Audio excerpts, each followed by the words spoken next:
legs or knees through the railings. So again, there's the steps behind the jury box. You can step up on those on either side of the room.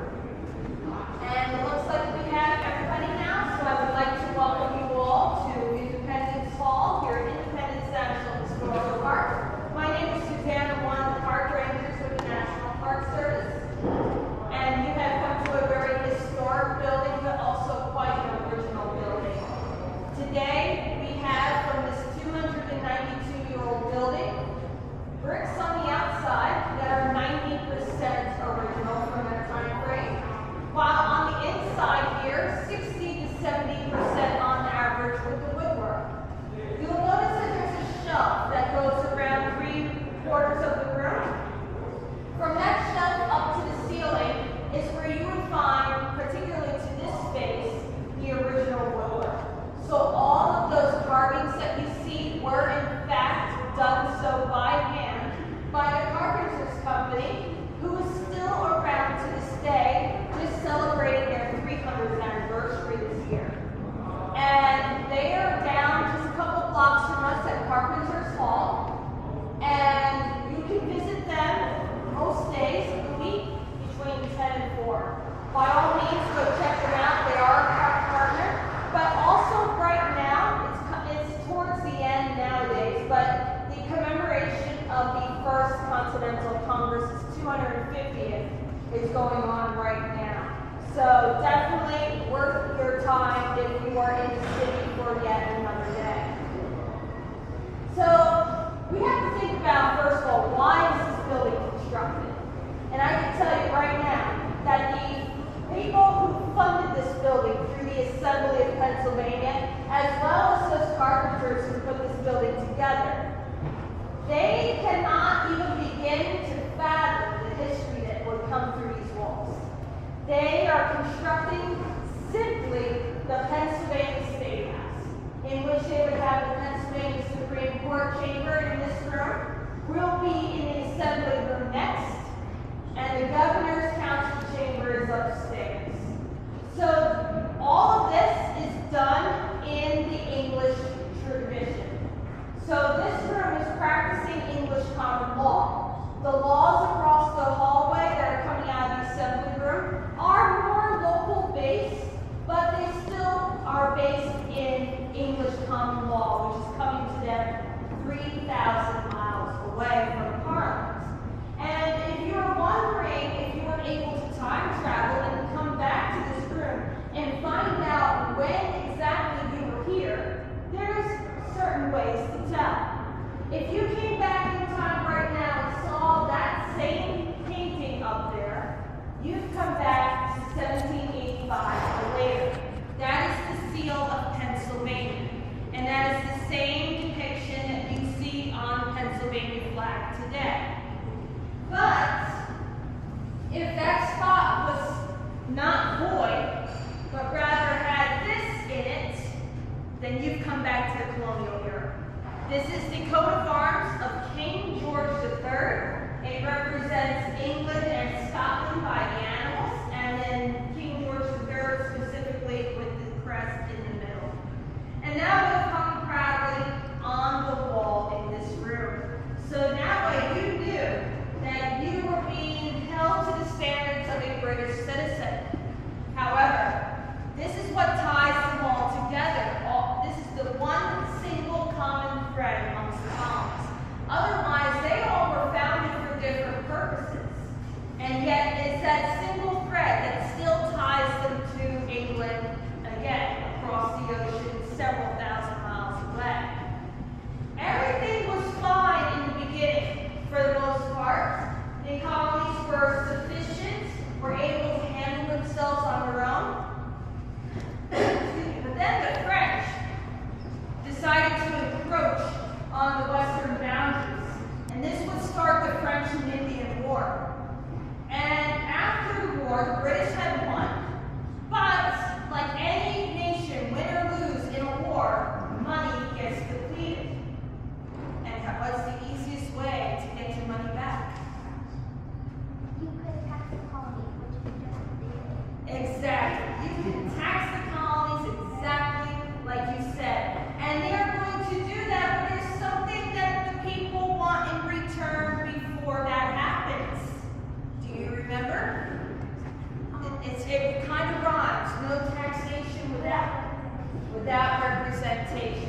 cannot get away with in life. Taxes is one of them. So they just want someone to say what is good for them and what is just and what they need the money for. Well, don't worry though, taxes come on through anyway. The sugar tax, the stamp tax, and the tea tax. And each one is met with protests, boycotts, but then there's the one that takes the cake, and that is when all the tea is spilled right into Boston Harbor. Yes? Yes, it is the Boston Tea Party. And now Boston is capturing the attention of Parliament, and Parliament's going to shut down Boston through the Coercive Acts. And that means that even the courthouses, that single thread, is going to be cut off in Boston. So the people now will no longer see this, and they have to wonder, are they being held to British standards at this point? They certainly don't think so. And could this spread? Absolutely. But before we find out, war will break out. A war that's going to last 8 years, from the moment it starts in 1775 to the moment the treaties are signed in Paris in 1783. But yet it's in the first 15 months of that war that a new nation will be founded within this building. And then, that's on July 4th, 1776. 4 days later, on July 8th, a reading of that Declaration of Independence takes place out on the square here. And afterwards, impassioned militiamen come into this room, jump up on that justice's bench, and rip this right off the wall. They will parade it around the streets of Philadelphia before they toss it into a bonfire that night. It will never be seen in this courtroom again. Well, that's not where this building story ends. Because once these states are out on their own, they have a form of government called the Articles of Confederation. You might as well treat it as a very weak treaty that's binding these 13 sovereign states together very loosely. It is not sustainable for the long term. So 12 out of the 13 will come back here to Philadelphia in 1787. Their goal, to form a more perfect union. And they will do so under the United States Constitution, which we still use to this day. And with that being said, I ask you, do you want to see the room where all this happened? Yeah. Let's head on over.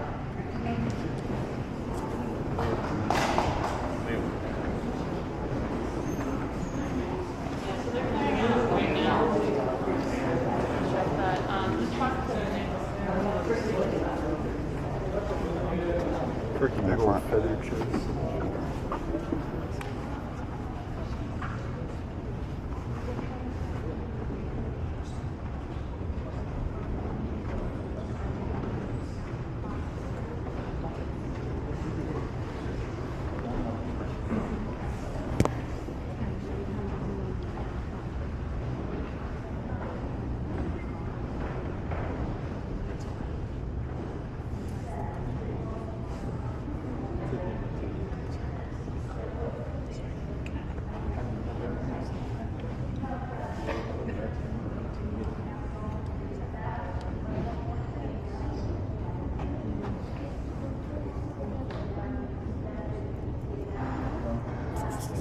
If anyone needs them, by all means, feel free to have a seat. You are now in the room where the United States was established 248 years ago this past July. And out of everything that we know from what they have done in this room, between the letters, the diaries, of course the Declaration of Independence, and later the Constitution, there's one thing they neglected to give us. They didn't give us a seating chart. Maybe they didn't feel it was important. But we don't know exactly who sat where. We can only guess based on who was nearby if they're discussing something in particular in your writings. So the National Park Service set it up like this for the bicentennial. That is north and that is south. let's have the colonies sit in that order. So New England and a couple of middle colonies here, the rest of your middle colonies in the South on this side. Independence, reconciliation. The only agreement in the beginning, in May of 1775, was that George Washington should be the commander of the Continental Army. As soon as he gets the votes to say that he is indeed that choice, he's on his horse headed up to Boston to meet his troops. But the arguments continue in here. And for that summer of 1775, they are going to take the lead on the reconciliation, waving that olive branch petition to King George III. See if he can intervene on their behalf against Parliament. But he opts not to and instead issues his own proclamation that says that there are certain people in these colonies who are leading the rest to insubordination and rebellion.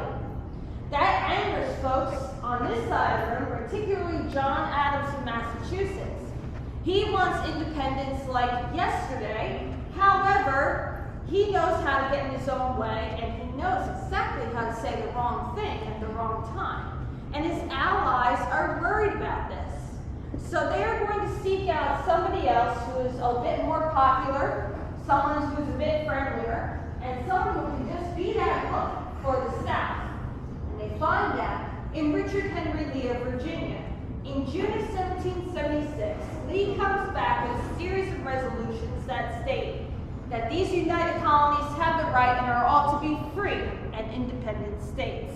And that is what opens the door to the Declaration of Independence as written by Thomas Jefferson. And do not worry, this is not an original manuscript in my bare hands. But you can get your own photocopies just like this from the Library of Congress's website. They are the owners of the draft nowadays. This is indeed Thomas Jefferson's handwriting, but the ideas on the paper do not all belong to him. He is the one in that group project at school that you would have elected to get all the answers written down because he would have done it right. Maybe you're the Jefferson in that group, I don't know. But nonetheless, he wrote it with 4 others. They were known as the Committee of 5, and it took them a couple of weeks to put this together. Now, not every idea on here is Jefferson's, and a lot of the phrases that are memorized in this by Americans are not all Jefferson's words, and I'll give you an example. We hold these truths to be, those are Ben Franklin's words. We hold these truths to be sacred and undeniable, if you want Thomas Jefferson's words. So no matter which way you like it, self-evident is the official writing in the Declaration. 2 weeks later, they bring it back. They set the date for the vote on July 1st for the Lee resolutions. Are we going to go through with this plan and become independent or not? One little hitch. It has to be a unanimous vote. We all go together or nobody goes at all. How do you think they're going to do on this? This is the Second Continental Congress we're talking about. Does anyone say, yes, this is going to go through? Do you think it's not going to go through? I'm seeing a couple of, I'm seeing some thumbs down. I'm seeing some, negative 5s here. All right, I have a question. You saying it's positive. Okay. Why do you say yes? All right, one easy question for you. What nation are you in right now? Pennsylvania. That's the state? Oh, the United States. They're in the United States. So of course they got it. Otherwise we wouldn't be independent based on that little hitch that they put in there. So they just didn't get the vote on July 1st. They got it on July 2nd, the next day, with a 12-0-1 vote. 12 yeas, no nays, but 1 abstention from good old New York.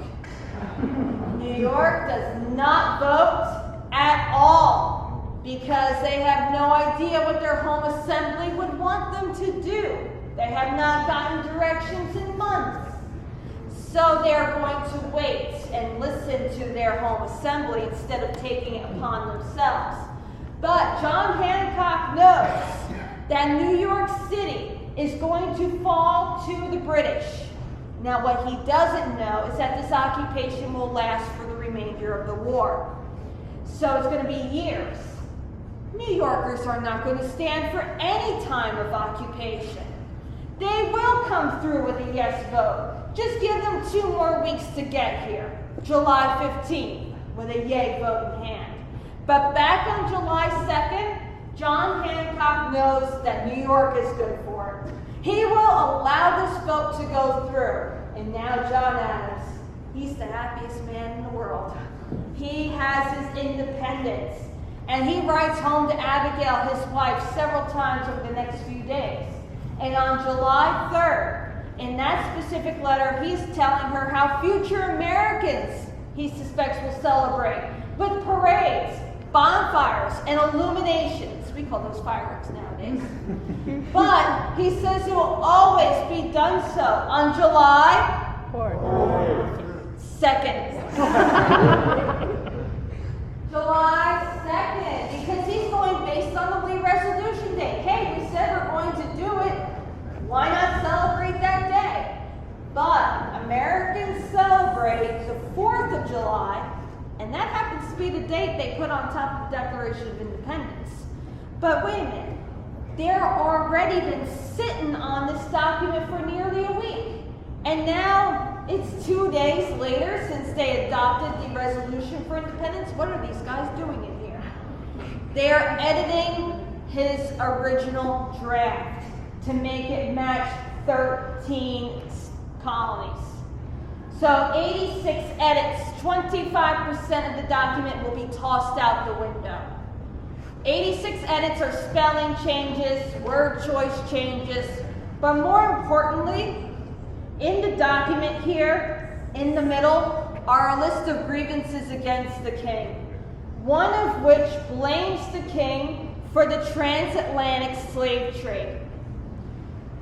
Georgia and South Carolina are beside themselves hearing about this, because if they're blaming the king, that means the king has done wrong, therefore we are not going to do it in this new nation. Georgia and South Carolina do not want that, because their economy is so intertwined with slavery, they can't begin to untangle the two apart. And besides that, Thomas Jefferson is an enslaver, and he's writing this into the Declaration. Well, they gave him an ultimatum. Remove the passage or remove their votes for independence, which would ruin it for everybody. And Jefferson begrudgingly agrees, and he removes the passage. It will come full circle for him, however, because 11 years later in this room, the Constitution will allow for that slave trade outlawing, but not until 1808. The Congress in 1807 begins drafting the legislation, and it will be presented to the president, who will sign it into law to make it effective immediately, January 1st, 1808. That president who signed that law was none other than Thomas Jefferson. It took him 32 years to make it possible, from the Declaration to making it a law. But meanwhile, back on July 4th, 1776, he had to make that concession in order to save the 13 for independence. And at the end of their discussions on all the edits, it is ready to go to the printer, for they have formally adopted it. It'll be distributed in multiple copies to all the colonies, now turned states.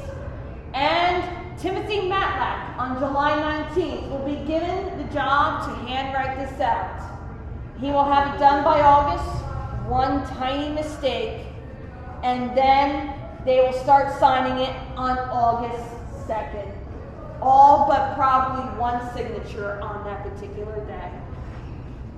So once they have a new nation, they go quickly to writing up the Articles of Confederation, which takes a couple of years to really get it on the ground. But nonetheless, it is a treaty that loosely connects them all. Essentially, it's like allowing 13 actual nations rather than one. So they come back here in 1787, a few years following the war, realizing how unsustainable it is to keep 13 going together. So, all but Rhode Island will come here. Rhode Island enjoyed the equity it had under the Articles. It feared it would lose it all in this new Constitution. But meanwhile, they researched the ancient Greeks and Romans. Benjamin Franklin wrote to the Iroquois to ask them how their government works. Mind you, he didn't invite them to the table here to discuss how even Native nations will be represented in the Constitution. But they all come here and they come up with a few different things. A presidency, a two-house legislature, loosely based off of Parliament, and a Supreme Court. And all this will be done in that one long, hot summer. And there's one thing that they are very much worried about, and that is the responsibility of the future generations being able to allow this to represent them. And so they built in the amendment process so that things can be changed logistically and that rights can be expanded. We are 27 amendments in. 26 of those are only effective today. Thousands are waiting in the wings, and perhaps, especially in the front row here, I see especially a few young men right here, maybe one of them could have that responsibility for giving us a new amendment. But that goes for everybody in the room, of course. And finally, if you're looking for a little inspiration, the chair in the back is original to the room at 245 years of age. George Washington sat in that chair during the Constitution, but it's Franklin who brings it to our attention still to this day. And he wanted to know if this was a good or bad sign of things to come. But then when he saw the adoption of the adoption of the Constitution, as it was ready to be sent to the states for their ratification, he said that he had the happiness to know that this is a rising and not a setting sun. But to a neighbor along the way home, he said, it is a republic if you can keep it. So I have one question for you as we head out from here. Doesn't matter where you come from, and it doesn't matter where you go. But how can we, the people of 2024, for our future prosperity, allow that sun to continue to rise as Benjamin Franklin saw it 237 years ago? Thank you for joining me today. If you have any questions, I'll meet you right outside. Quickly take any last-minute photos because the next group wants to come over. And again, thank you. Enjoy the rest of your time in Philadelphia.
Right.